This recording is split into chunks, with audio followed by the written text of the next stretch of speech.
Welcome to the Freebirth podcast, a supportive space for people who are learning, exploring, and celebrating their autonomous choices in childbirth.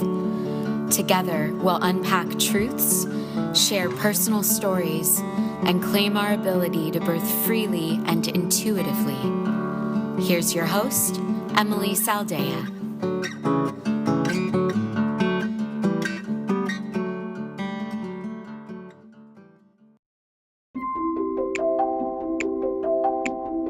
Today on the show, we have Aileen from North Carolina with quite the story to share. From losing a premature baby to hospital interventions as a teenager, Aileen went on to experience both a traumatic abortion and then an abusive hospital birth with her first live child. Finally, with just her husband outside at their home, she free births her daughter, drumming the night away as she labored, fully claiming her body, her baby, and birth experience.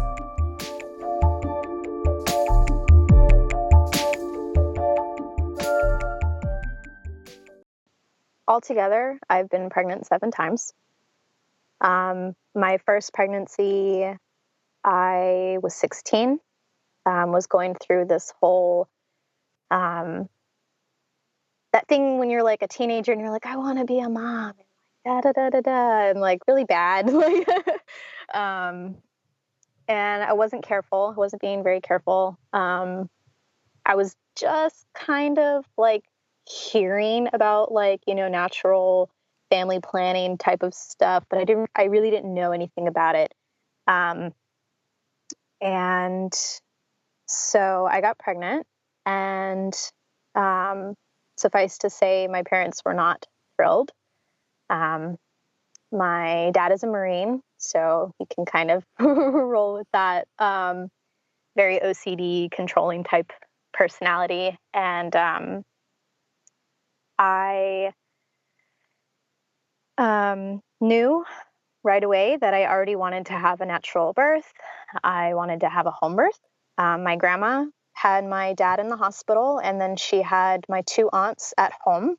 My dad was 71, born in North Dakota. You know, they had the big drape where she couldn't even see between her legs. They shaved her, forced her to have an enema, took the baby away right away. You know, my aunt came out, cord all wrapped around her, and the midwife starts freaking out and talking about, transferring. And my grandma's like, it's fine, unwraps the cord and blows on her face, and she cries. So I grew up with knowing all of that, and my grandma being, really into breastfeeding. She breastfed for basically the 12 years that she was a Little HE League leader. All 3 kids until they were 4. And so at 16, I was like, yeah, this is totally normal. This is what I want. And I started trying to find a midwife. I found one in Newport, but she was busy around my due date. And she was like, I had a home birth at 16. You can do it. Super supportive. And then 29 weeks rolled around, and I went into preterm labor. Had no idea. The people at the doctor's office and at the hospital, they're like, oh, you're just dehydrated, maybe you have a UTI. Take some Tylenol, drink some water, go in a bath. And I almost delivered him at home. The amniotic sac came out. I was like, I was having all back labor, and my mom's like, well, you have a doctor's appointment today anyway. We'll get you checked out. And so I went to go use the bathroom, and it descended into my hand. Whoa. It was just I was holding it there. And I start screaming for my mom. She comes in, and she's like, well, it's not his head. So that's good. It's your bag of waters. And so my sister, who was 13 at the time, was like, Mom, do you want me to call 911? Because my mom was losing her mind. So whoa.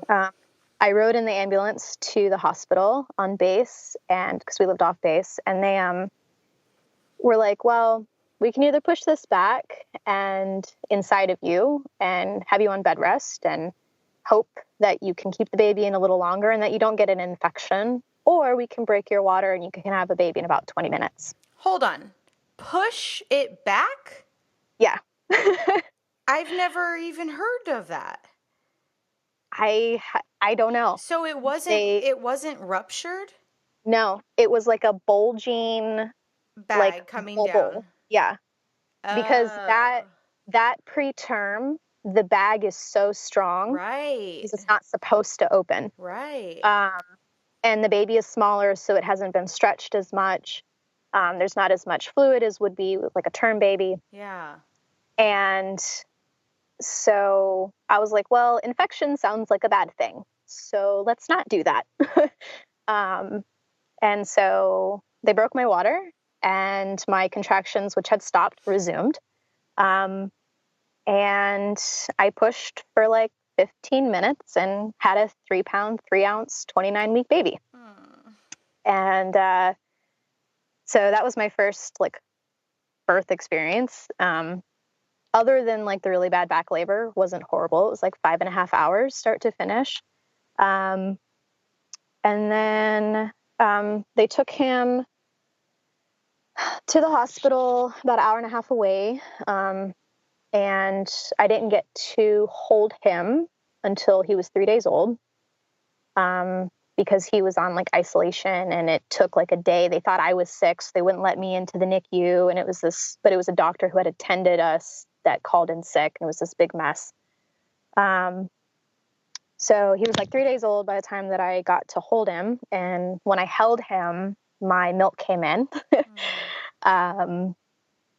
And I never got to breastfeed him, but he did get some of my milk.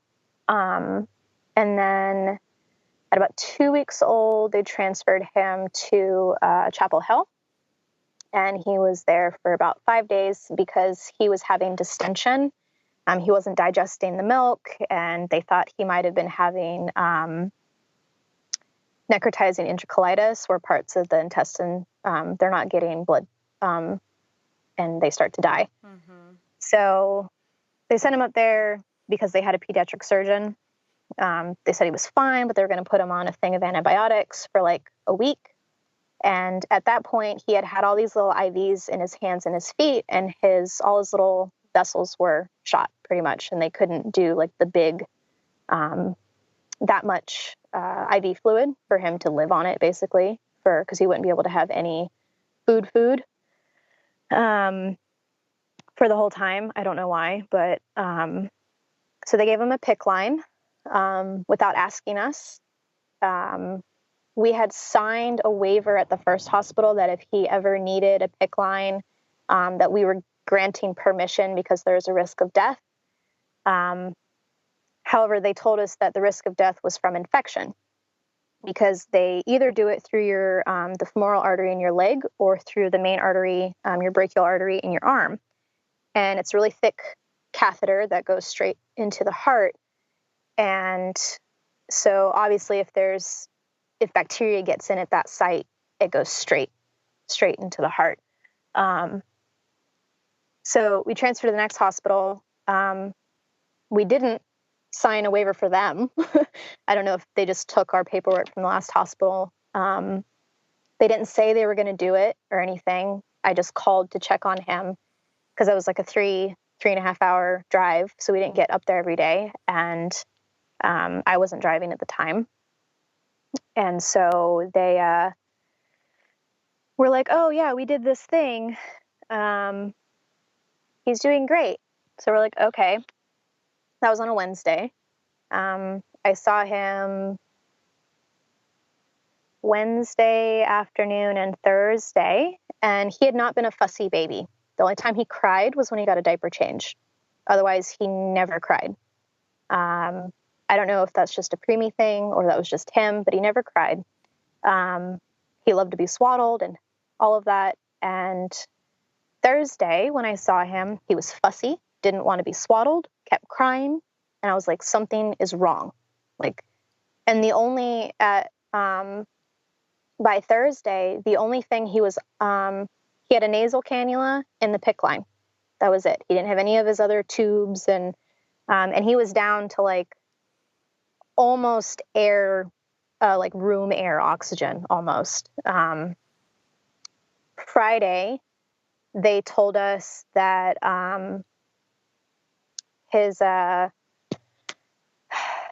he'd gone off of the nasal cannula, that he was breathing room air on his own. And we're like, great, that's awesome. And that was like Friday morning, Friday afternoon. And then they called us Friday night at like 6:30 or so. And they were like, your son died. There's nothing we could have done. And like that they had tried to do CPR for like 30 minutes. They had stuck a syringe in his chest cavity and like pulled out air and like a little bit of fluid. And they didn't know what had happened. We didn't find out what had happened until we got the autopsy results back. And the PICC line that was pumping IV fluid into his heart, the IV fluid was passing through the fibers of the muscle, through the heart, and out into the space so the heart muscle sits in a bag, basically, that's called the pericardium. And there's a space in there that was filling up with IV fluid. And it just kept filling until the heart basically ran out of room to beat and he had a cardiac arrest. Oh my God. Yeah. So that was pretty intense. And so that was, but that whole experience, the whole being pregnant and knowing that I wanted to have a home birth and, having him and even losing him, like that whole thing was what put me on my path to being a midwife. Sure. And what was his name? Emmerich. Emmerich? Mm-hmm. Yeah. Did they I'm going back to, I'm imagining the part where you first show up and you have this bulging bag, and I'm wondering like how honest or transparent your medical team was with you about the risk of death if you break the bag and have the baby now. They didn't say anything. They didn't say what the risk of infection. They didn't say an infection could kill him. They did say that a possible infection could have been what was causing the preterm labor. And they did find elevated white blood cells in his lungs when they did the autopsy. But that can also be related to like having a CPAP machine and like all these other things. Yeah. So, and that was 21 days after birth. Exactly. Yeah. They didn't test my placenta. They didn't, like, I remember my mom, like my placenta, I don't even remember birthing my placenta. Like, I don't remember it at all. And I just remember my mom looking at it and like kind of poking it and asking the nurse if it looked healthy, if that's how it was supposed to look. And she's like, yeah, it looks great. And like walked off. Like, so, I don't know. Yeah. What I did find is, because what had happened while I was pregnant, about a month before I actually had him, I would have sex like maybe once a week. And because I was pregnant, I was like, well, we don't need to use a condom or like pull out or anything. We'd been together almost 2 years. And every time after we would have sex, I would have cramps for like 3 hours. And then they would go away. I was like, huh. So then it was like Saturday night or Sunday night, because I had him on a Monday morning. I think it was like Saturday night, maybe. I was like, don't do that. Like, don't finish inside me. And I didn't have contractions. And I was like, that's what it is. If we just stop doing that, we'll be good, right? I didn't know at the time that there is actual like compounds in semen that can stimulate the cervix and da-da-da-da-da. But I just was smart enough to make that connection. So I was like, yeah, let's not do that. Well, then like 12 hours later, I go into actual labor. Ugh. And not that caused it. Yeah, but But I probably think wasn't helping. I think the biggest contributing factor though to the preterm labor was the amount of stress that I was under during that pregnancy. Sure. My parents hated me. They were like, I come from a relatively privileged, maybe middle class, like military family. We didn't eat a lot of junk food. I ate moderately well, salad with dinner every night, blah, blah, blah. But the emotional sphere was extremely stressful, emotional, energetic. My mom would blame me for their marital problems. And my dad was like, oh, so what? Are you going to be a welfare slut now? Like, those were the kinds of things that I was dealing with. Well, we super undervalue stress and its impact. I mean, as a society, like, yep. Obviously we both know that, but absolutely, I mean, I am sure that that's what it was. If there was never any discovery of anything else and that's what you feel like it was, I mean, look at our, health disparities of women in color. And, a lot of people are like, oh, we have no idea why that's happening. And it's like, no, it's stress from the systematic racism that they deal with in their pregnancy and lives, of course. It's yeah, I think we don't honor or acknowledge the intensity of or the impact of that on our bodies and our children enough. Yeah.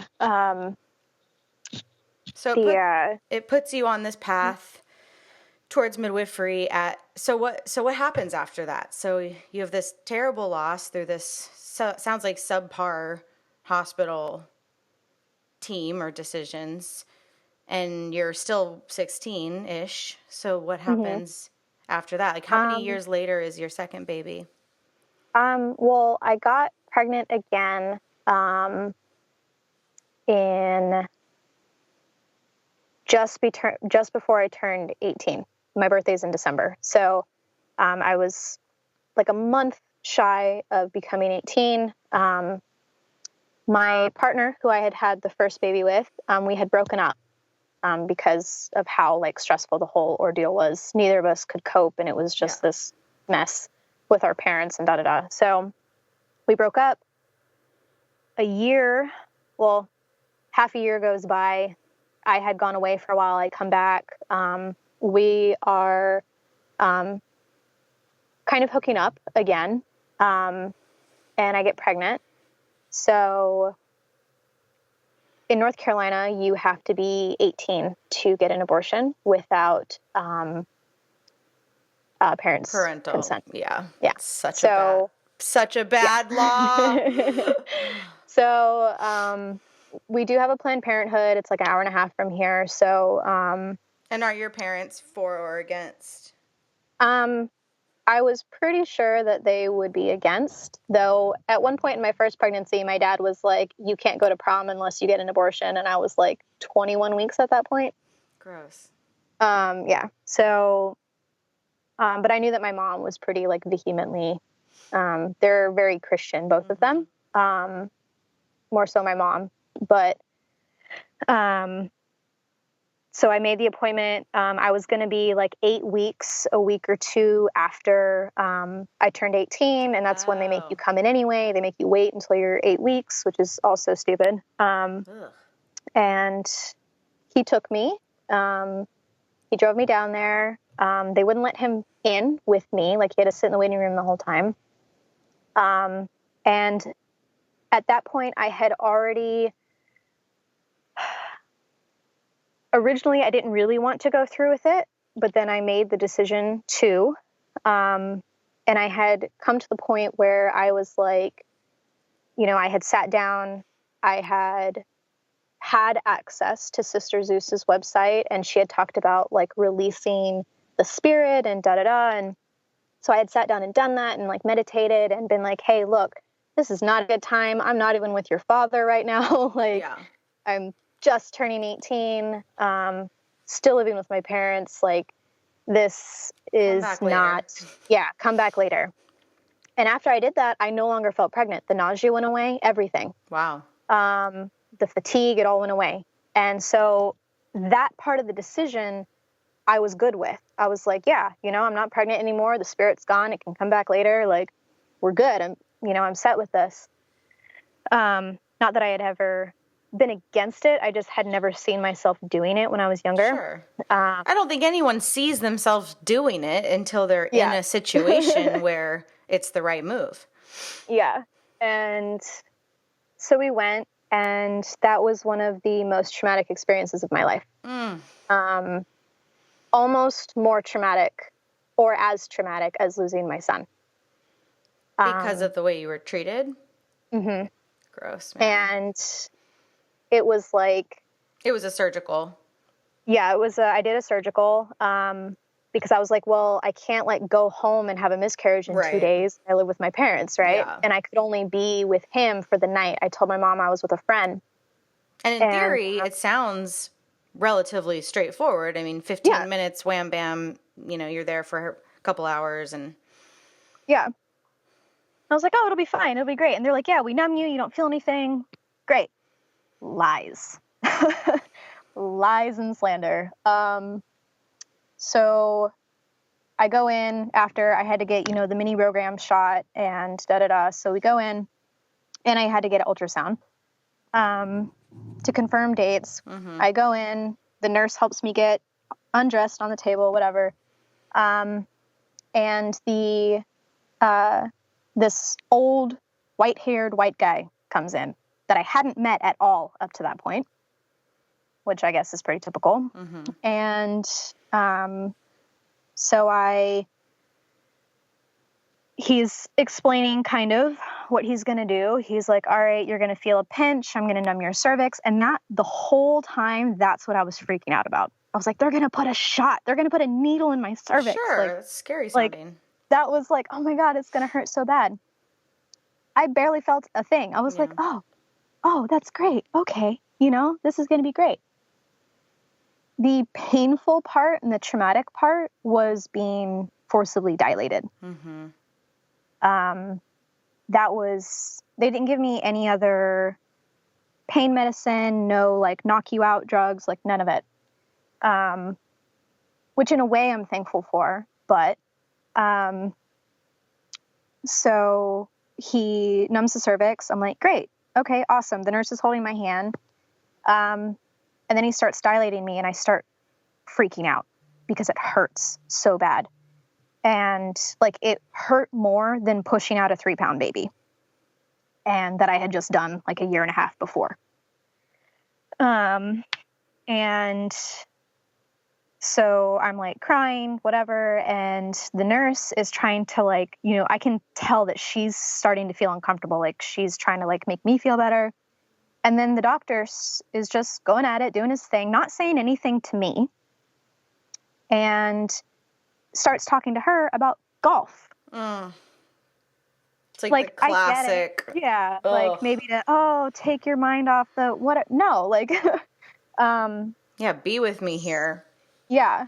And so that felt really violating. Yeah. And I have compared it to sexual assault in the past, and I have been shot down by people. They're like, how dare you compare that to birth rape? How dare you compare that to sexual assault?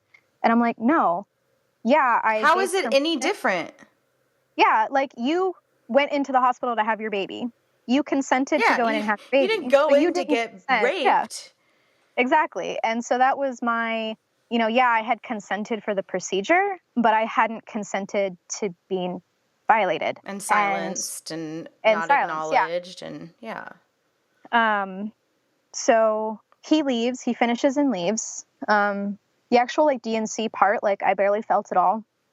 He leaves, doesn't even say anything to me. Just is to the nurse is okay, I'm done. And walks out. And the nurse is still freaking out, trying to help compose me and get me dressed and take me to the recovery room.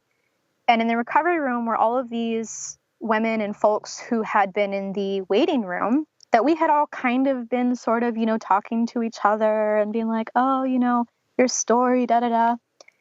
Totally different environment. no one is looking at anyone. Sure. No one is talking to anyone. Everyone just has the same exact, like, lost, blank, sad expression. Some people are crying. Some people are like, look like they're trying to sleep. And I'm just like looking around like, what is happening? And so that is a trauma that I am still processing. I've had training in like home miscarriage and home abortion stuff, and had training in doing a menstrual extraction. But I have not done a menstrual extraction on anyone else yet because I can't have it done to myself. Because I still had, if I even think about a cannula like coming anywhere near like my cervix, I start having an anxiety attack. Like I've never had a PAP. That's how like scary it is. And I think it's really important to name it as what it is, which is sexual assault, because we have to think about it in terms of sex, because the penis isn't the problem. The instrument that's used to dilate the cervix isn't the problem. It's how the penis is used, or it's how the instrument is used, and the environment and support or lack of support and consent or lack of consent and acknowledgement and honor or lack of those things. That's what makes it either good sex or horrific abusive sex, or a good abortion or a horrific abusive abortion. And this is the line of trauma or not. And of course, we see it as birth workers in every area of these fields. And, if for anyone listening who, this story's freaking them out or, concerning them and may have an abortion in their life, like, let me also say there are good abortions. And I'm so sorry to you that you didn't get one with this. I don't know the rest of your story yet. And this is also a very common story, and women feeling really silenced and really treated robotically, and like him not even saying anything when he leaves. That is so weird when you pull back. I mean, not even when you pull back when you're there, but, just to hear that it never, even though I hear these stories all the time with birth and with abortion, it never doesn't blow my mind how inhumane that kind of a exchange or lack of exchange is. And, it's so important to share these stories because I know that they're really common. The abortion clinics that we work with in LA allow companions and allow abortion doulas and are super patient friendly, and you meet the provider beforehand, and it's like this totally different, story. But, it's not like, it's just like hospitals, you don't know which one you're going to get. You don't know, because how do you even do that kind of homework beforehand? You're 18, like, how do you even know to ask those questions? Or it doesn't matter if you're 18 or 40, it just, we don't know even, it's uncharted territory. So yeah, my heart goes out to you. That is, it enrages me. That was my opening of awareness to that whole side of the healthcare system, women's health, that part of maternity care, because that is part of maternity care. Of course. And that was where I was like, no, there's a different way to do this. Yeah. And so that type of work has actually been a huge part of my work as a birth worker, which I'll go in with my 4th and 5th pregnancy, but so there is a good abortion story at the end of that. Good. So 5 months after that, I got pregnant again. At this point, me and the same partner are officially back together. We got back together in March. I got pregnant the end of May, beginning of May, end of May. And I was like, no, I'm not doing that again. Oh my God. Yeah. I was like, no way. So I did, conventional maternity care, like pregnancy, prenatal care, at like the local women's health place. Saw mostly midwives, a couple of doctors, but, that was also just kind of like this weird thing of like, oh, so this is what the care system looks like. Like, this is crap. You're in the waiting room for an hour and you're actually in there with the care provider for 5 or 10 minutes. Yeah. No one knows who you are. They're not checking on you, really. So, sorry, just to be clear, with the first one, you were in the care of a home birth midwife? No. Naval healthcare. Okay. And was that better than your third pregnancy? It was probably about the same, but when I was that age, I didn't know that there was something different. And by the time that I was pregnant with Ash, my second son, I had already started like studying into like basically my midwifery studies and like doula and with him, because I had preterm delivery, I was considered high risk. I was 19 at the time, so I was considered high risk. No, I was 18. I had him. I turned 19 and then I had him. So, because he was born in February, and so I was still considered high risk. They were giving me progesterone injections every week from 16 weeks until 32 or 35 weeks. And I got a excessive amount of ultrasounds and like Doppler heart monitoring because I was in the doctor's office like every week or every 2 weeks. And so there were dozens. Like regular big ultrasounds, I probably had like 5. As if any of those tools could have even predicted a preterm labor. Yeah, it's because when for the first like from 16 to 24 weeks, they're doing a transvaginal ultrasound to make sure that the cervix isn't shortening. Yeah. And then the regular ultrasounds on top of that. And then every week that I went in for a shot after 16 weeks, they listened to his heart tones. Right. So triple whammy. Yeah. And I honestly believe that it scrambled his brain a little bit and he has some like learning troubles and he had midline defects. He had tongue tie, lip tie. He had a dimple at the base of his spine. And so, you know, that can contribute to all of that. So, can nutrition, but so can what? Nutrition. Sure. But we do know that, I mean, there are many studies out there now that show that the heat from the ultrasound waves does morph cells.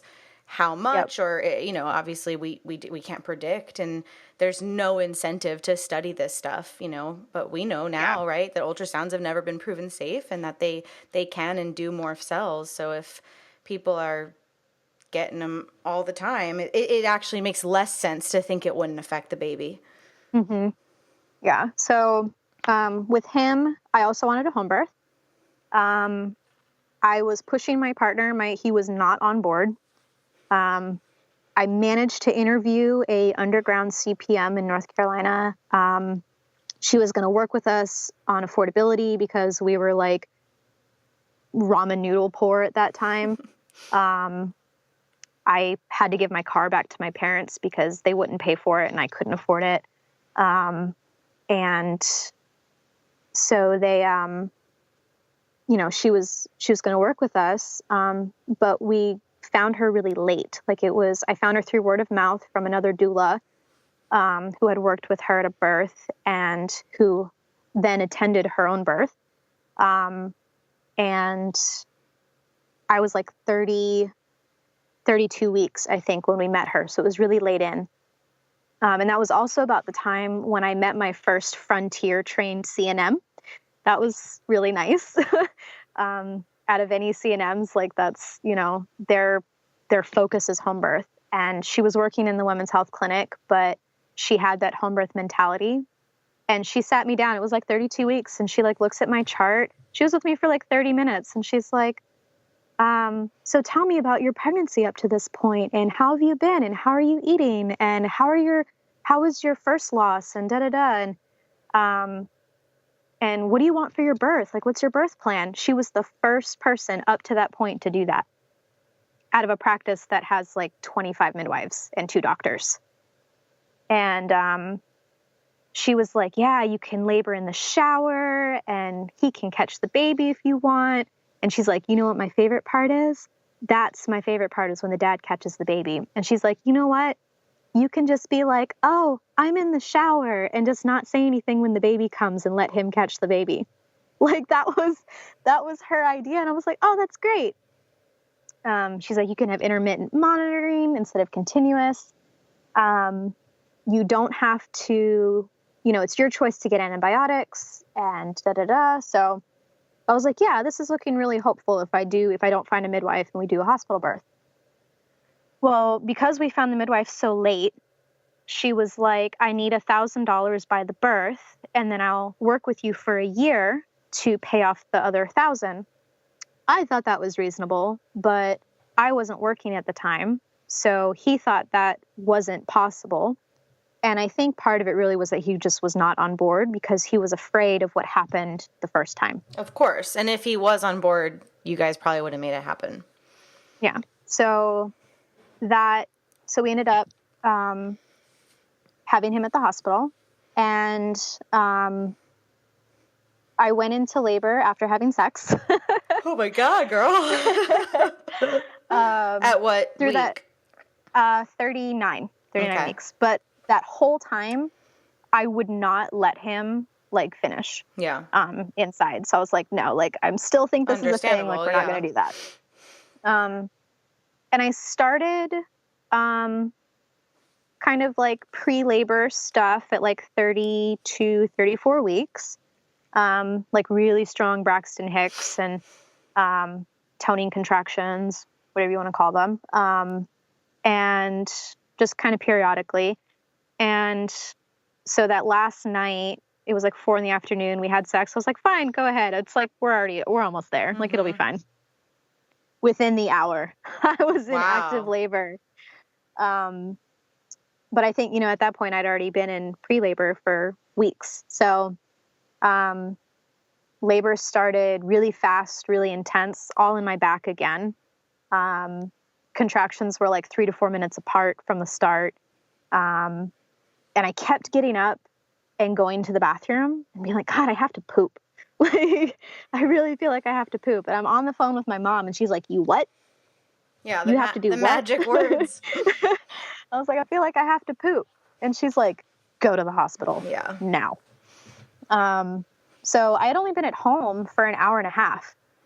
About an hour and a half. It was a 30-minute drive to the hospital through base traffic at 5:00. We get to the hospital and I had him about an hour later. Whoa. So it was about 3.5 hours altogether. They put the belt around me. They clipped the IV to me, said you have to have antibiotics because I was GBS positive. Wouldn't let me get up, get in the shower. I just laid on the bed on my side, feeling like I was going to vomit for an hour. Just having contractions. And then I started to have those your body's pushing sensations. And I feel the bag descend and it pops. And at that point, they're like, okay, let's get you up off your side and get you, they checked me and they're like, oh, well, you're going to have a baby. So we're like, okay. I had wanted to be, walking around. I had wanted to be up on hands and knees or squatting. No, they put me into the typical, sitting up, feet in the stirrup position. And they're like, okay, start pushing. And I didn't have to push. My body was already pushing. And I had a nurse midwife. I didn't have a doctor. And she, she's coaching me. She's like, push, push, push, blah, blah, blah. And as he's crowning, I can feel myself starting to tear. And I'm telling her, I'm like, hey, I can feel myself tearing, that hurts. And she's like, no, keep pushing it. Keep pushing. It's supposed to hurt. We can just suture it after. Yeah. And I could feel it up, towards my clitoris, and I could feel it down. And that is not a nice sensation at all. And so I'm she's still being really forceful with me, like push, push, push, keep pushing, push, push, push. Oh, that is And at so that point, annoying. Yeah. And at that point, I am angry. Like, I start yelling, and I'm like, I'm effing tearing. Like, stop yelling at me. Stop telling me what to do. Like, yelling at her. I'm 19 years old, yelling at her. Good. And she was like, no, keep pushing. And so his head comes out. And I'm just like, okay, that's great. Like, the contractions are pausing. Like, this feels great. We're just going to take a break for a second. And she's on my ass again. Push, push, push. Nope. He's got to come out. Push, push, push. Now, later, after the fact, I know that he was restituting. Yeah. When the head comes out, the head turns, and then the shoulders have to do a rotation inside the body so that they can come out under the pubic arch. Didn't know that at the time, but I was not afraid. I was like, he's fine. Like, he'll come out. And she's yelling at me at this point. Wow. Push, push, push. So the contractions kind of start up again. So I'm pushing. Not even a minute had gone by. And he comes out.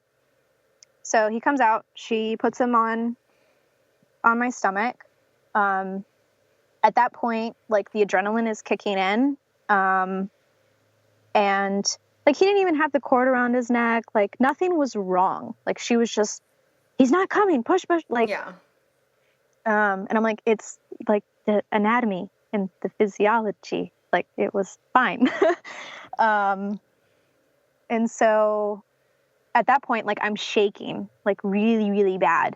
And I'm terribly cold all of a sudden. And I'm like holding him, and he's crying, and there's like blood all over me. And like, I'm like, I don't know what to do. I've never actually gotten to hold the baby right away. Like, and so she goes to, I feel her start tugging on the cord. And she's like, and not even like 5 minutes or so had gone by, and she's already tugging on my placenta. And so she's tugging on it, and she's like, push a little bit. So I'm like, okay, I guess. And so the placenta comes out. They took him. She's like, well, I need to stitch you. And I was like, well, I'm shaking like horribly, and I'm already terrified. Now I have to get stitches. So I let them take him over to get like his feet done and kind of wiped up and whatever, thinking that they would bring him back to me after she was done stitching. She's not done stitching yet. She had to do like 20 some or so stitches in my perineum. And she stitched me too tight. It's called a husband stitch. They do a little extra one to make you a little bit tighter again. My husband is not small. Gross. And it hurt to have sex until he was about 2. Yeah. And then it finally kind of quit hurting. Did she say anything about the husband stitch when she was doing it? No, she's just like, I had to do a lot of stitches. I had to do like 20 or so. And because I've been in birthing rooms where usually it's a man stitching, says, to the father, I'm going to throw an extra stitch in there for you. And they're like, oh. And then they actually do it. And then they actually do it. Yeah. So I didn't know about that until I told my friend about it. And she's like, oh yeah, they call it a husband stitch. When it's overstitched. Overstitched, yeah. They did it to her too. And they ended up taking him to like the nursery while she's still finishing up. And then because I couldn't feel anything because of the numbing medication, I was like, I need to pee, but I can't feel to like pee. And so they gave me a bedpan, and I couldn't tell if I was peeing or not. And it went everywhere, and I already had blood on me. So I was like, well, I need a shower now. So I take a shower. And my partner was texting me, and he's like, they're getting mad that you're taking too long. Like, they want to finish up with him. They want to give him a bath, like blah, blah, blah. And I'm like, well, tell them to wait. So I finally get in there. They don't even let us bathe him. We had to stand there and watch as they bathed him. And then instead of giving him to us, they stuck him in the incubator for like 15, 20 minutes. And they're like, oh, we'll bring him to you in the room, and like shoo us out the door. So at this point, it's almost 11 o'clock at night. I had him at almost 8:30. And they finally brought him. He wouldn't nurse. We missed our whole golden hour after he was born. He wouldn't nurse. The next morning, like, we were still undecided about circumcision. The next morning, they're like, well, if you want it done, they have to take him now. Because I wanted to wait until he was like a week old so that the vitamin K and the blood clotting was all good. Because I knew at least that much. And I was like, well, if we do it, I want to wait at least a week. They're like, well, you have to do it now if you're going to do it. And we were like, oh God, like, we didn't know that we could have just waited or not done it. So they took him, wasn't even 24 hours old, hadn't nursed yet, still hadn't nursed yet. And this whole time I've been asking for a lactation consultant, by the way. So they take him to get circumcised. I was like, well, go with them. Like, cause my aunt, who was an RN and told me about the bleeding and stuff, her husband had gone with their sons. I was like, well, you need to at least go with him. And they're like, oh no, he can't come with. So we were like, so they bring him back like 2 hours later. He has his first meconium poop after he was circumcised. And I'm like bawling my eyes out, freaking out. Like, I did this to him. Like, I'm a horrible person. I'm a horrible mom. Like, I did this to him. And that's still a trauma that I carry around. Sure. And now I'm going to cry. It's okay. I understand. So, still asking for lactation consultant, Finally, like 5:30 at night, that night, he finally nurses for the first time. And we had a rocky road breastfeeding. I bet. I suspected a lip tie, had no idea about the tongue tie, never got either of them looked at or dealt with. And I just pushed through it. And we did end up nursing until he was 3. But at the time, I didn't know that it could have been easier. It could have been not painful. I didn't know that I had severe postpartum depression and had it for almost a year. I started to feel better one day. I was like, oh, something was terribly, terribly wrong. How old is he now? He will be 6 in February. Okay. And we actually he loves me, and I obviously love him as his mom, but I also feel like there's this wall between us. Like, we never really solidified our bond. Yeah. And that's something. There's real hormonal gaps that occur, and you don't get those back. Mm-mm. And that's so sad. And there's other ways of bonding, of course. And you breastfed for 3 years, and you obviously did so much other stuff. But physiologically, the gaps of being separated after birth, it's no joke. Yeah, like I would post on Facebook about it when he was like 6 months old, a year old, like, be like, what's wrong with me? Like, I don't want to be with my baby. Like, part of it too, I was depressed, but I was like, I feel like there's not this connection that I think should be there. And people would be like, oh, just baby wear and co-sleep and breastfeed. I'm like, yeah, that's all shit we've been doing. Of course. Like, since he was born. Well, it makes me think of, how growing up, like, your people will be like, if a bird falls out of a nest, don't touch it, because if the mom smells another scent, it won't mother the young. Like, we see all of these examples in nature where when there is a unnatural separation of mother and young, they'll abandon it. Shit goes weird. And it goes off, and that the mothers would become disinterested, or whatever it is, and then we balk that we could be like that with all of the C-sections and interventions and circumcisions or separation, and it's just like, it's so obvious, but it's like, what would happen if we acknowledged it? We'd actually have to change our practices. Yeah.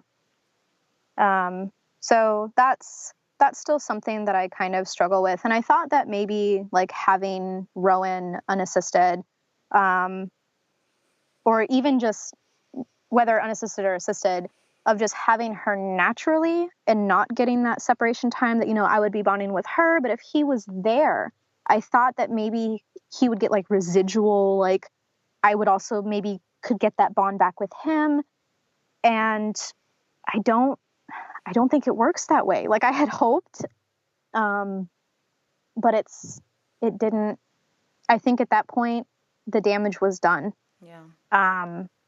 And I love him. Like I would lose my mind if anything ever happened to him, but it's not the same. Like I don't feel the same way about him that I do about her. And it's really interesting. And sad, but But it's not, I think it's just so important.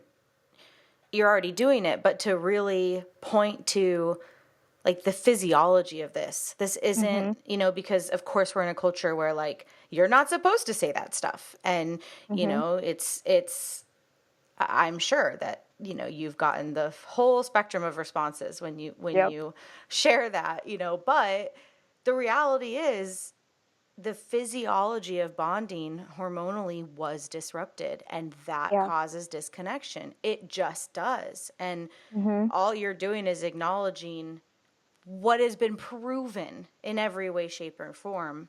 And because we're not supposed to talk about it, I'm proud of you for doing that, because I know that there's someone listening right now who had C-sections with, one or two or three other babies and then didn't with another and is feeling similarly, or obviously it's not just C-sections because that wasn't your story, but had separation, and don't have a place to say it and feel horrible for feeling that way. But, we're not, by talking about it, we can really get to the root of it, which is the system failed you guys. You had forced an unnecessary separation, and it caused quite likely a lifelong gap of some sort, and there's lots of ways to, of course, like work on it and be together and love and all of that stuff. But yeah, it's important to acknowledge, because I think it's way more common than, you are obviously already know this because you're in the birth world. Like it happens all the time. Yeah. And it was kind of comical because it was like day 2 because, I had him so fast after they gave me antibiotics for GBS. And because I had him so fast, they have to be in your system for 4 hours for it to do anything. And I had him like an hour later. And so they made us stay for 48-hour observation. And by the second day, my partner, he's like, I got to get out of here. I don't want to be here. I just want us to go home. And I'm like, you're the one who wanted to be here. Damn. So, yeah. So, and really like all of these experiences, like losing my first son and, having the clinical abortion, and then having like my pregnancy releases at home after Ash was born, and having Ash and having Rowan, like all of these experiences have just been, to me, like initiations, basically, to this work. And I've had other people kind of echo that without me having to like say anything, that I've talked to about it.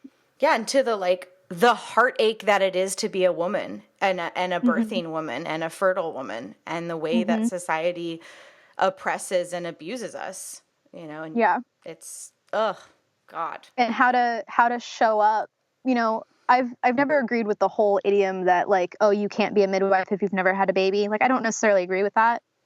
But I also think that there is something to having an experience before showing up for someone else who's also had that experience. That just kind of adds something to it. Like, well, it can go either way, right? It can go either way, because I think a lot of birth workers are very colored by their births in a not helpful way.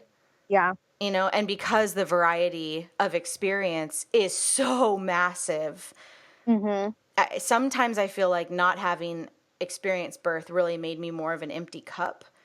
But I think on to your point, I think having had whatever your experience is, if you can take it there, it's incredibly humbling. And there's a maturity, I think, once you've walked through it that you can't touch if you haven't.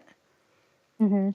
So Yeah. let's pivot a little bit towards Rowan's birth and how long after Ash's birth was that? And obviously you had a really rough year. So what kind of led you?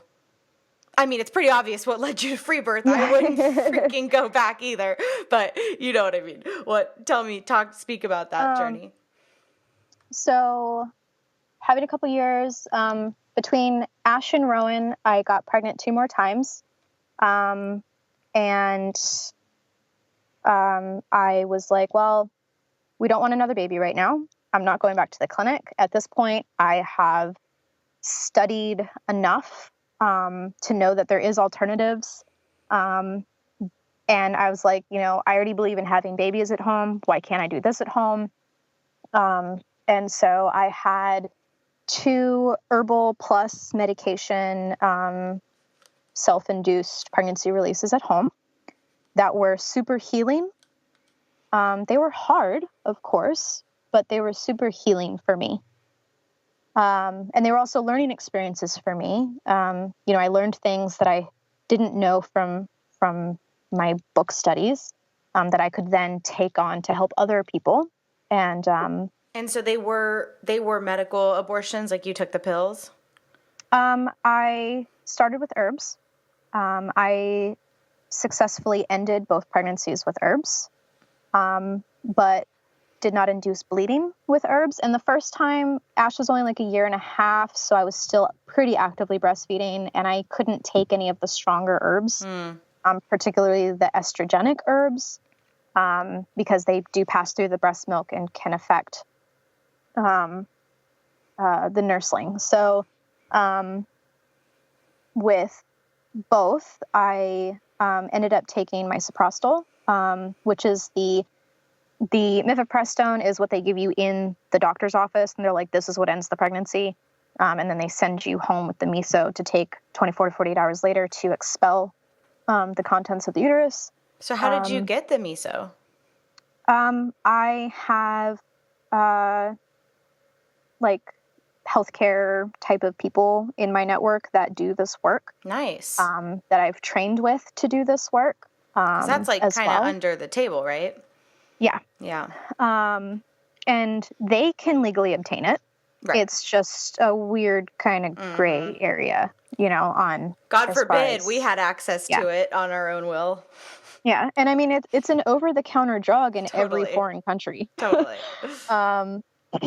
So a really close friend and colleague of mine who was working with me through both of these and who I've studied with, was there for me. And I was at home and was supported by my partner in doing it. He had, same partner, and he was like, this is your choice. Like, he's like, yeah, we shouldn't have another baby right now, but it's your choice. So you've been with this guy since you were like 14? 15. Wow. Crazy. Yep. So you have 2 minus like the year we were broken up. Right. So you have 2 medical/herbal home terminations. Mm-hmm. That was when I started using the term pregnancy release, which if you ever see that around, I was the one that started that. Okay, cool. I see it a lot now, like in little circles, and I like that. People are starting to use it. And to me, that was to include miscarriage, abortion, at home or in a clinic, term loss, whatever, without the stigma and totally. And also the political. Yeah, and back in the day, I mean, some women still say this, but yeah, back in the day, women used to just call it bringing their periods on, or bringing their cycles on. Inducing menses. Yeah. It's all the same. Yeah. So you have 2 powerful experiences with pregnancy release at home. And then I got pregnant, and a really big part of those is I was very involved with ceremony, with both experiences. I have a very active spiritual practice. I'm pagan. And, so the whole thing was steeped in ceremony. And the second one, I was like, hey, look, like spirits, ancestors, like God's people that I work with, like, can you just hold on to this little light being a little bit longer, please? Like, I really want to bring this baby in when it's like, they come when they come. But I was like, I really want this situation to be, I want to be homesteading. I want to be like, have our own little place. And, I want to be in that, where I can be eating really well and really dedicate to this pregnancy and be where I have the right people with me. If I, at the time I thought that I was just like, no, I'm just going to have a home birth. Like, I was like, I want this to be in place. Right. So do the thing. 6 months later, I put out a little seed to the universe and I'm like, hey, I'm looking to move to Oregon. Does somebody have like a place we can set up a yurt or whatever? Someone contacts me that I was an acquaintance with in Southern Oregon. She was a nurse midwife. And she was like, I need a caretaker for my house for a year. So within a week of us entertaining the idea of moving to her 1-acre homestead in Southern Oregon, I found out I was pregnant. Well, I guess I got pregnant and then like a week later found out I was pregnant. Mm-hmm. So funny little universe thing.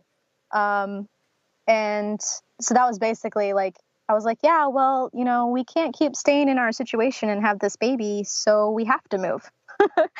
And so we moved cross country when I was, at that point I had already done my midwifery, like my didactic schooling, not like the apprenticeship stuff, but, and I was like, yeah, at this point, I don't even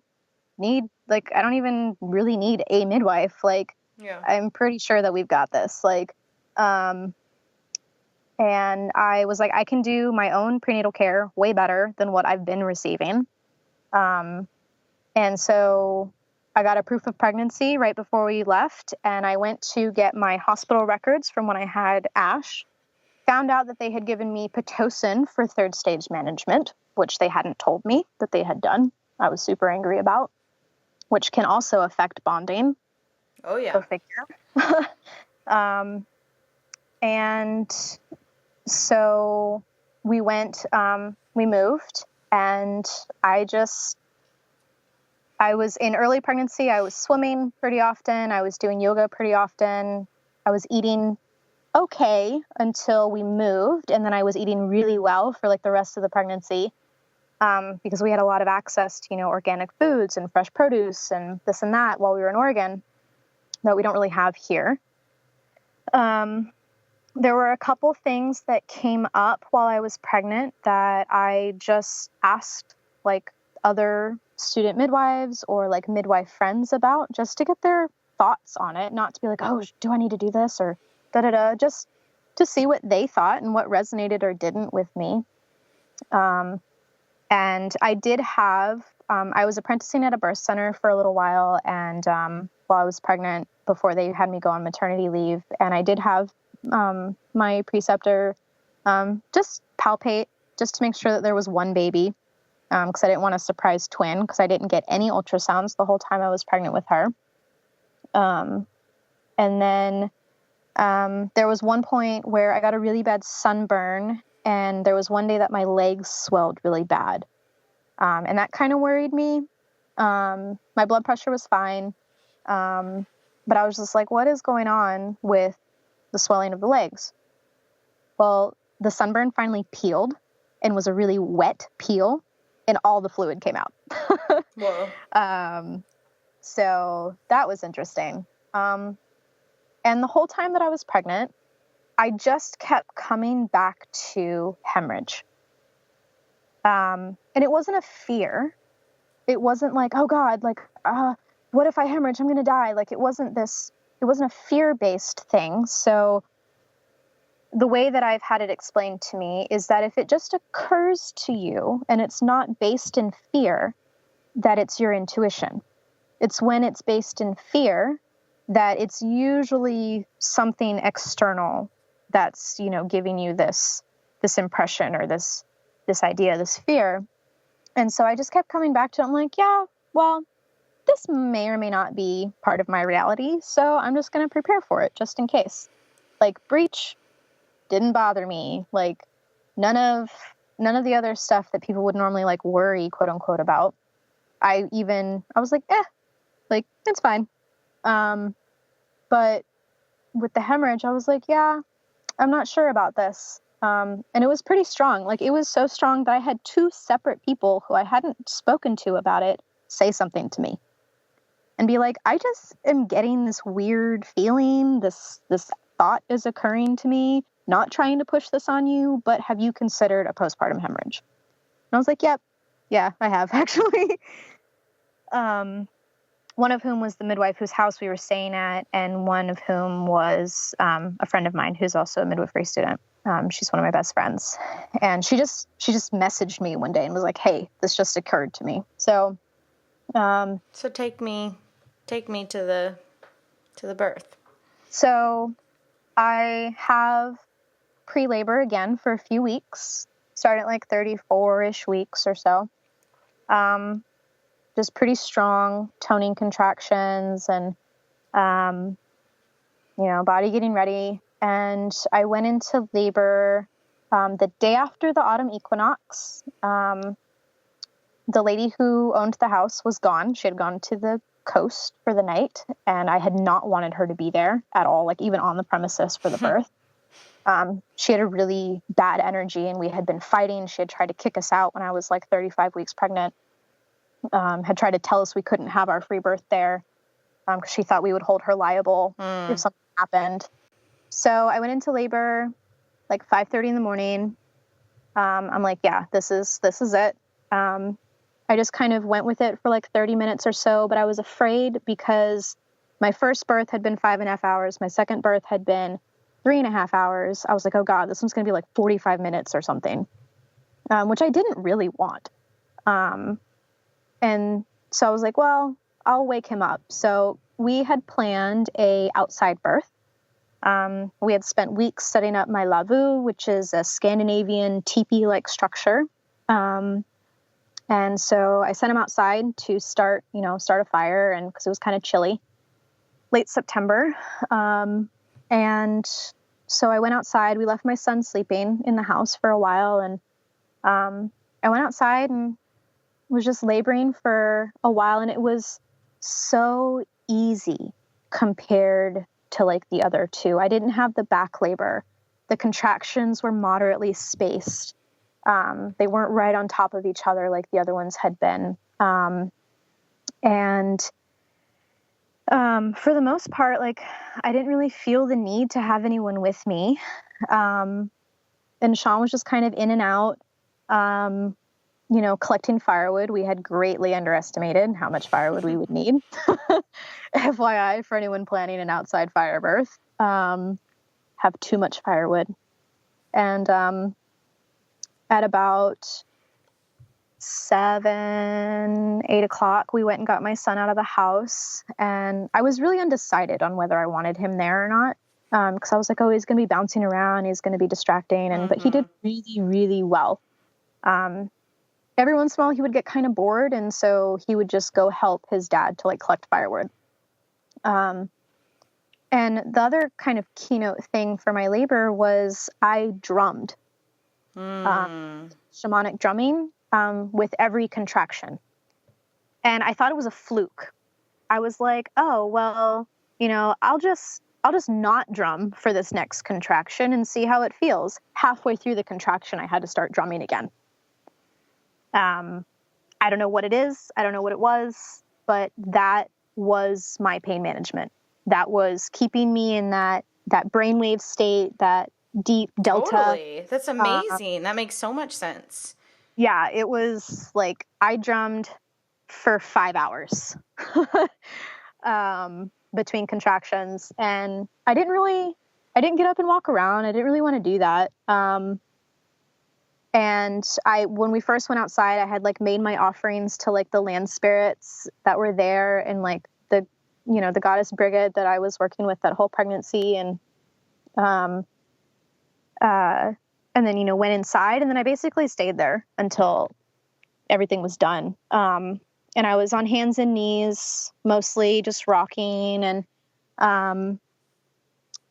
there was a point probably about what would have been transition, where I kind of like started to panic a little bit and was like, oh God, this is really intense. And it was all in my back for a second.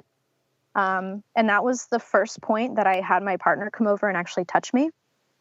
And I was like, I need you to like do the hip squeeze and like rub my back. It's pretty intense and it hurts right now. And I'm kind of freaking out. And, every once in a while my son would be like, is mommy okay? And he's like, yeah, mommy's okay. Your baby sibling's coming, and he was really good about it and really quiet, and just watched for most of the time. And, I had him behind me, was leaning into him, and he was doing the hip squeeze and stuff. And then that lasted a few minutes. And then I started to feel the pushing urges. And so my body was just pushing on its own. And I was on my knees, and I actually had the fetal ejection reflex. And I popped up onto like I think they call it a running lunge, where you're like on one knee and then the other knee is up like on the foot. Mm-hmm. And I just popped up into that and was like, oh, like that little bit of adrenaline hits you and the baby's coming. And she starts to crown, and I've got, like my hands between my legs, and I start kind of freaking out a little bit that I'm going to tear. And I'm like, oh God, I don't want to tear, because I could feel it kind of burning. And so that was kind of freaking me out. And then I was, huffing through her crowning. Her head comes out, and I can feel she's got a cord over her shoulder. And I wait for her to restitute. And then as she kind of like turns and starts to come out, I like popped the umbilical cord off over her shoulder. Mm-hmm. And she slid out. And I'm just like holding her down on the ground, like looking at her, and I'm just like, baby, like, and my partner was the one that saw, that, she was a girl, and I was like, it's a girl. And, he's just kind of sitting there like with a towel, like, do I hand this to you? Like, what do you want me to do? And then I just kind of gradually like leaned back over onto my little pallet. And the whole time I had been on this, deer skin. And so, some of like the blood kind of came off the Chuck's pad and got onto the deer skin, and I think it's still stained. And so I kind of leaned back over onto the pallet and, bring her up to my breast, and she was just kind of calm, like not really freaking out anymore. And, she was pinking up, and she was pretty purple, which is good. And then she was pinking up really well. I have mixed babies, so the coloring is a little bit different than with just white babies, but it was a really healthy color. And they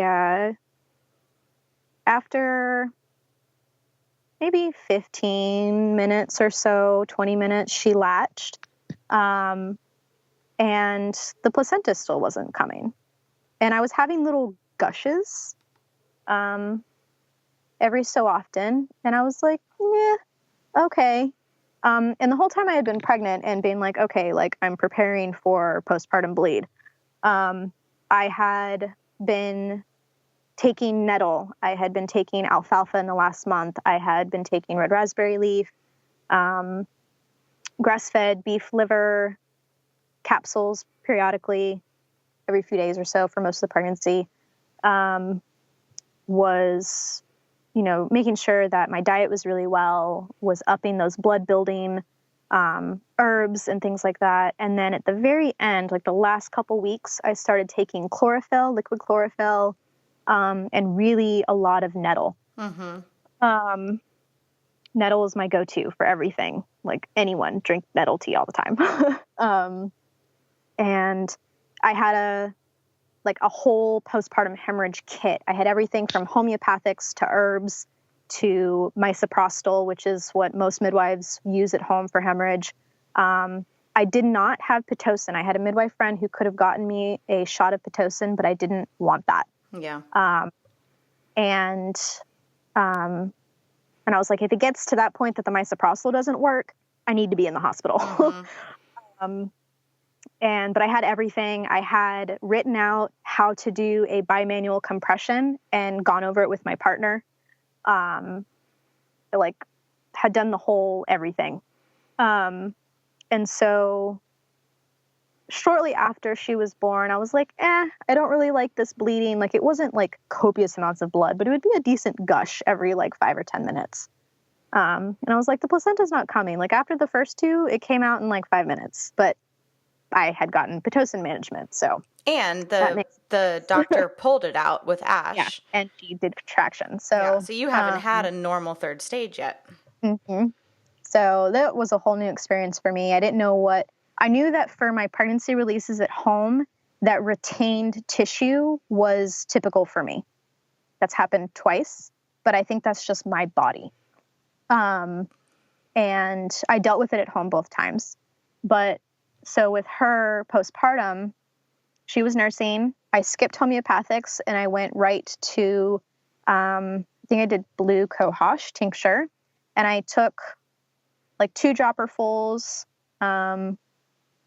before the placenta came, and then I took 1 or 2 dropperfuls after the placenta finally came. The placenta took like 40, 45 minutes. And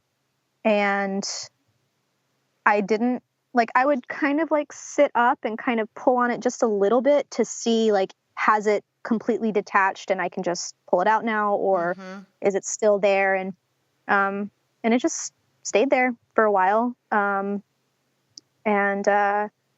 eventually it came out with like a pretty big gush. But I never felt woozy. I never felt shocky. I never went white. I never, had any of those types of symptoms that would be adverse. So, and it was just you and your partner. So did you feel, was he kind of in charge of, I'm trying to think how to ask this question. Like, obviously you can monitor yourself up to a point, but at some point with hemorrhage in particular, you can kind of like feel like you're leaving your body and get that, it would be harder to communicate that. Was your partner pretty with it to be like noticing all of that? And yeah, I don't really know how to ask the question. I think you get what I'm saying.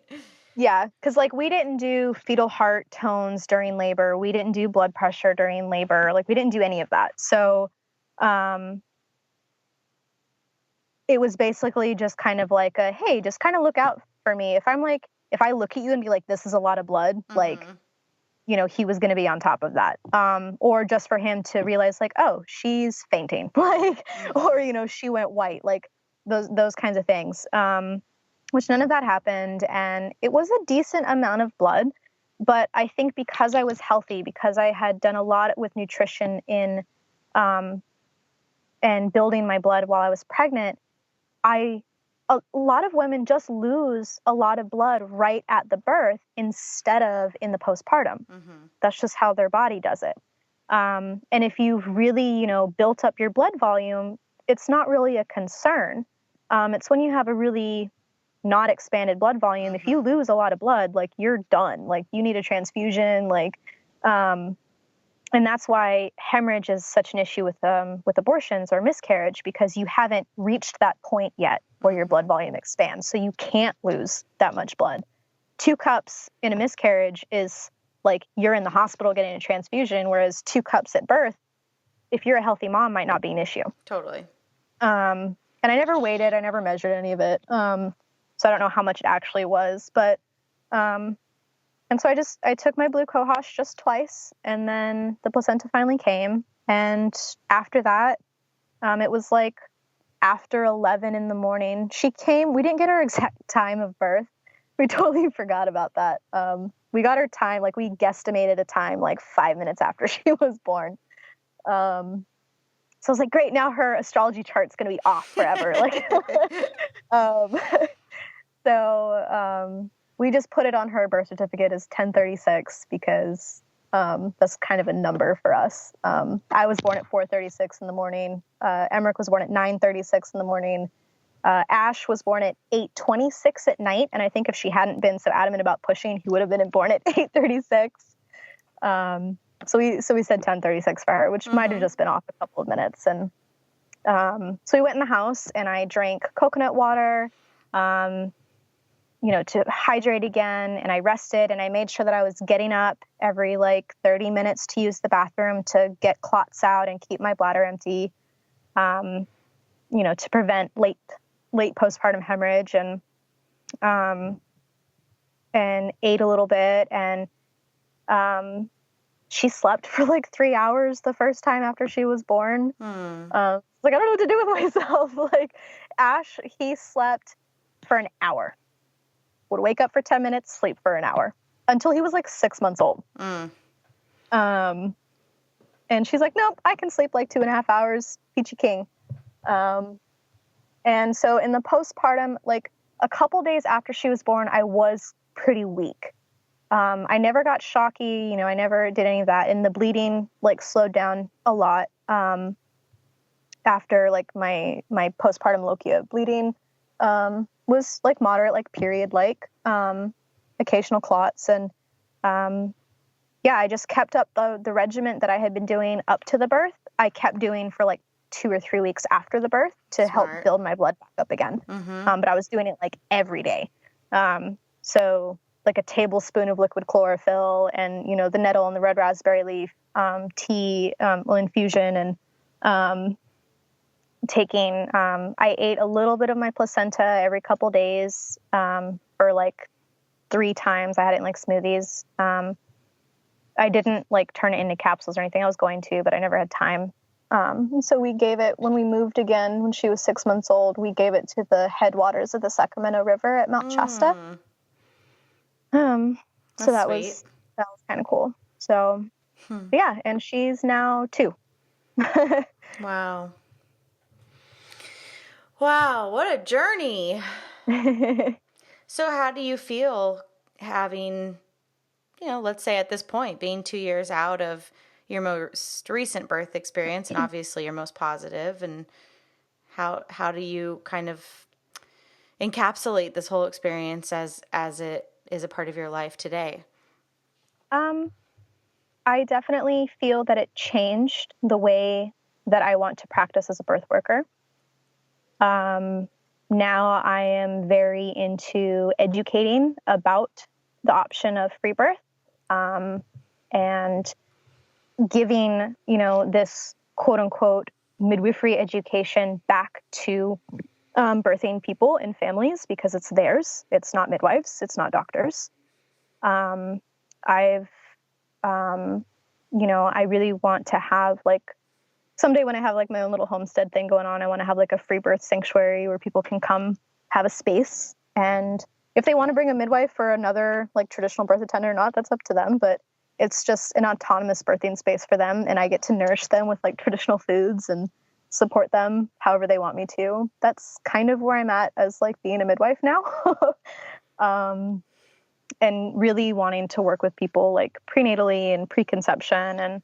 And so that it really shifted that whole, like my whole career and everything. And as a mom, it just kind of brought me full circle in like midwifing myself through all of these experiences. Yeah. And really like, which I actually wrote an article for the last edition of Squat Birth Journal called Midwifing Myself, that has this whole kind of story woven into it. And it, it realizing, after her, I didn't have postpartum depression. I had this bond with her that I didn't have with my son. Like, really feeling physically, emotionally, spiritually, the impact in these different types of births. And even leading up to her birth, there was a friend of mine who is also a birth keeper that I had really wanted there for the birth. Just as to be as another birthing woman, or like birth woman supporting me as a birthing woman, but also just to kind of, keep an eye out, and because she's also studied as a midwife, and she ended up at the very last minute not being able to come. So it was kind of like this. I was like, I don't need her there, but I'd really like her to be there, Sure. kind of thing.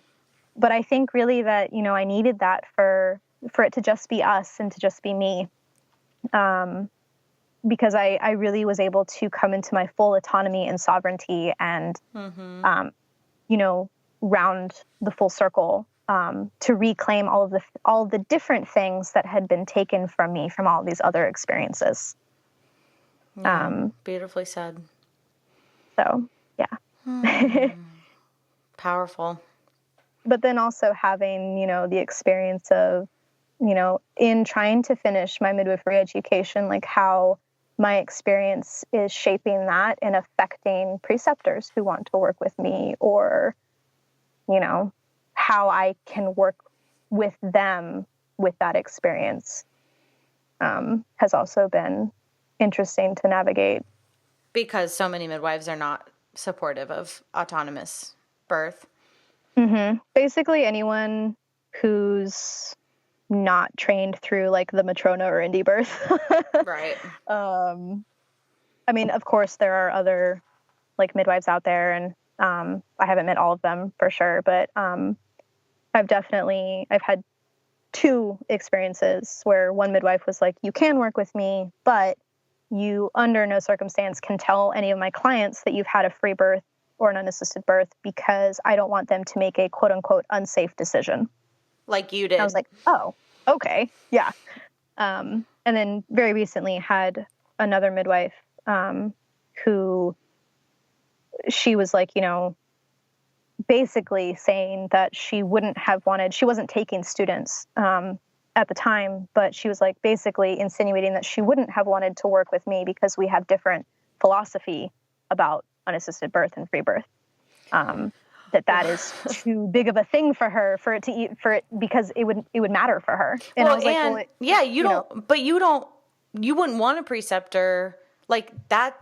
If that is fundamentally true, then, good riddance, because you don't want to learn from somebody who believes that, regulated midwifery with its serious limitations and interferences is the only way and is the safest way. It's a way, and I totally can honor that. But I've spoken to quite a few regulated midwives who very openly acknowledge the limitations of their license, and it hurts them, and it hurts, it's not easy for them. They're very aware of, the ways in which they cannot stand with women, and, they still choose it because they feel like they can just do what they can, and they'll serve as many women as they can that fit within the margins of the state's, requirements, and they have to feed their family, and it's too dangerous to be unregulated. And, I get that, I don't think I could make that choice, but I get it. It's a lot to ask, it's a lot for a woman in this society to be like, no, I'm going to stand with women no matter what. And it is risky. And we have, we are in a society where it is risky to stand with women and to put birth keeping first, because we know it's a witch hunt. We know midwives go to jail. We know that death can occur, and it's the modern day witch hunt, as of course And I think that for me, both as a free birthing mom and as a birth keeper working with families, is that no other person can take responsibility for the outcome of your birth. And one of the teachings of my midwifery school and the matrona and all of that is that you cannot dictate the direction that someone else's life is going to take. You can't control what their transformation looks like. you're going to go through life however you're going to go through life. If you're meant to have a C-section with that baby, then you're supposed to learn something from that or gain something from that in some way. Positive for some people, negative for some people, but because I don't know. I would have to say my departure there happens in any sort of implication of like providence, like that there is some meant to, it's because we have to be really careful with that language, because then, then the raped woman or the woman who has obstetrical violence or the woman who, was cut without consent, what, she needed that? No, she didn't need that. She dealt with it and moved on because women are survivors. But, and I'm not saying in any way, shape or form you were implying that, of course. But I think we have to be really, really careful with the language of the way that we kind of pacify hard experiences or situations that shouldn't have fucking happened, like the mistreatment of your little baby or the mistreatment of every woman, in obstetrics or the C-section, unnecessary C-sections. But to your larger point, I do agree with the larger point that you were making, that we can't.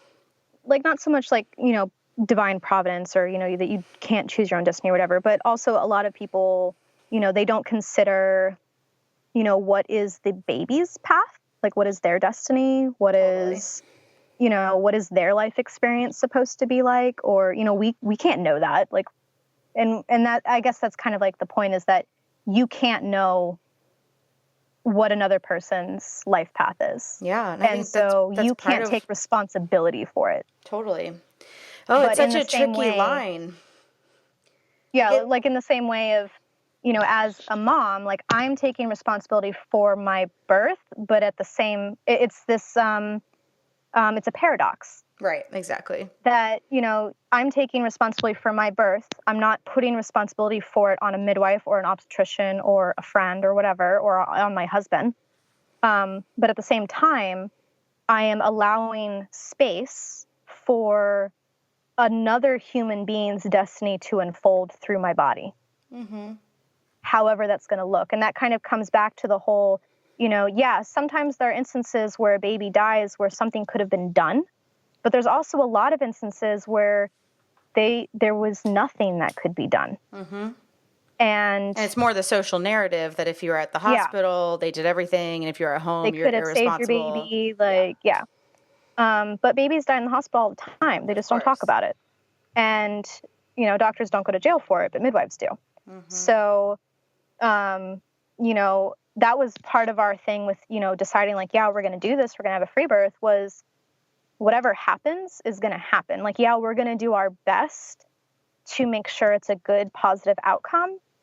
And if we feel the need to, like, seek outside assistance, but at the same time with like boundaries. Say, like when I mentioned earlier before we started the recording of like, what happens if I have another preterm birth? Well, at what point do we transfer? At what point do we stay home? And even when I was like, well, if it's before 32 weeks, we'll transfer, that the catch to that, the boundary was that they will not take my baby away from me in the hospital. So like those kinds of like, things like that. Yeah, boundaries. Totally. And I think whether you're choosing to have a birth in a hospital or with a midwife at home or just by yourself in a field with a baby deer, like, that those are all things that you have to think about and really be like, no, like this is our birth. And this is, we're not looking to put, if something untoward happens, sometimes it is someone else's fault. I allow space for that. But also not being like, oh, well, it's their complete responsibility to make sure that it doesn't. That's insane. That's not a real thing. And and I know a lot of people who think that. Well, yeah. Whether consciously or unconsciously. It's the litigious society that we live in, that also says doctors are God. And so when there's a good outcome, they get praised, not the woman or the woman's body or the baby. And when there's a bad outcome, it's a big deal. And they don't go to jail, but it's still a big deal. Like there's still malpractice suits and everything just gets settled out of court and be outside of the public eye. But, they're definitely, there is no room in our society for doctors to make mistakes or acknowledge mistakes or, I mean, hopefully they're learning from their mistakes, but typically we see a more and more conservative, higher intervention response to an OB that has a negative outcome. But again, it's not the larger commentary is that it's not the doctor. If a baby just dies, as they do, and if it was just going to happen, it was going to happen anywhere, just like it does at home. Yeah. I mean, this is where the conversation to me gets really interesting because, I feel like, and like what you're saying is all we can do is learn ourselves and trust ourselves and create the safest environment that we as the mothers feel intuitively. And that looks different to different women. We're obviously in communities where it's kind of obvious that would be at home with minimal people and minimal outside intervention. But, everyone has their own calculations, and whether it's indoctrination or their true intuition or whatever, plenty of women choose the hospital and are evaluating, their risks that way. And the bottom line is to take responsibility for the decisions, but we can't really take responsibility for the outcome of the baby's journey, which I think is what you're saying. Like they have, they speak to us in however they do. And our job is to birth in a way that feels intuitive to us because they are us. And beyond that, like what will be, will be. I mean, I could not imagine birthing at a hospital with how intimately I know them, just because of fear that something was going to happen. But at the same time, I'm thinking of a friend of mine right now who was planning a home birth and had some tests done, and her baby's having some real health issues in utero, and it's looking extremely likely that she will need postpartum support, and that the baby will need extra care. And so, she's such a good example of someone who, if it was just her making this decision on her own without keeping the baby in mind, she would be birthing at home. But of course, nobody does that. Of course, she's acknowledging the baby's journey and what the baby might need and trying to anticipate that accurately. And she's having to really sacrifice part of what she would prefer her birthing experience to be, and is going to birth in the hospital where it really does look like it will be safer for this baby. And this is a pretty unique situation. But it's an interesting other perspective, Well, thank you so much. I really appreciate your time and the depth of your stories. And it's we started this call before we were recording about how important it is to share all the stories, not just the pretty, perfect, empowering, clean ones. And you've really had a whole gamut of, different experiences. Yeah. And it's like you've lived 100 lives in one life. Sometimes it feels like that, and it's really overwhelming. I bet. To me, this is like the journey of the woman and the journey of the mother, because in a way, it's not unique. Of course, your stories are super unique, but in a way, it's not. And I talk to women all the time who have just such a collection of trauma and abuse and powerful stories and reclaiming and, the whole wheel. Yeah.